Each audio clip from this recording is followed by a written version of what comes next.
बिस्मिल्लाहिर्रहमानिर्रहीम। मर्द का इश्क औरत की मोहब्बत से कई गुना मजबूत होता है।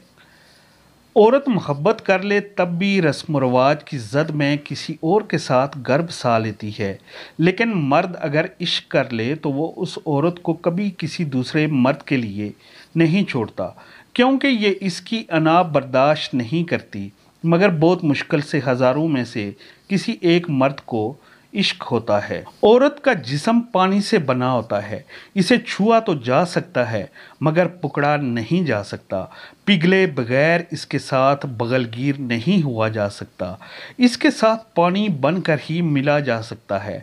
औरत के बदन तक पहुंचने का रास्ता इसके मन की पगडंडियों में से एहसास वादियों को छू कर गुजरता है। बदनी शाहराओं के ज़रिए सीधे इसके बदन तक पहुंचने वाले शाह सवार इसके मन से उतर जाते हैं। औरत का जिस्म पानी से बना होता है, इसको पाने के लिए पानी ही बनना पड़ता है। अगर कोई इसकी आंखों के खारे पानियों के समंदरों में तैरने का हुनर जानता हो तो वो इसे 7 समंदरों से भी आगे हैरान कुन जजीरों में और जादुई वादियों के लमस से आशना करवा सकता है। बदन की सरहदों से परे रूह की अथाह गहराइयों में ले जाती है, जहाँ सिर्फ हवा गुनगुनाती है और परिंदे सरसंगीत पर रक्स करते हैं। वो कायनात के आसमानों को छूते कैसारों में ले जाते हैं, जहाँ सुकूत बोलता सुनाई देता है।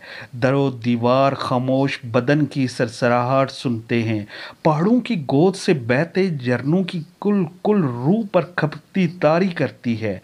वो ऐसी जन्नत नुमा सब्जीली वादी में ले जाती है, जहां आप पहुंचकर गहराई चुप में खोकर फजा में तैरने लगते हैं। औरत को महज जिस्म समझने वालों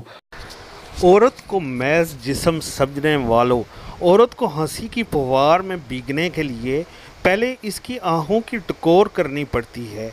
अगर आप इसकी ज़िंदगी में फिसले दुखों के जजीरों में साथ साथ चलते हो तो फिर वो आपको कोकाफ और कहकशां में उड़ा कर ले जा सकती है। औरत अनगिनत जीवन जीती है। हर जीवन की तय में उतरना हर मर्द के बस में नहीं होता।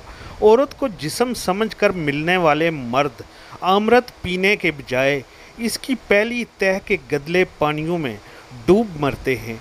खोखली मर्दानगी के हुक्मरानों औरत के वजूद की दलीज के बाहर ही खड़े होकर अपनी जीत के भरम को पा लेते रहते हैं।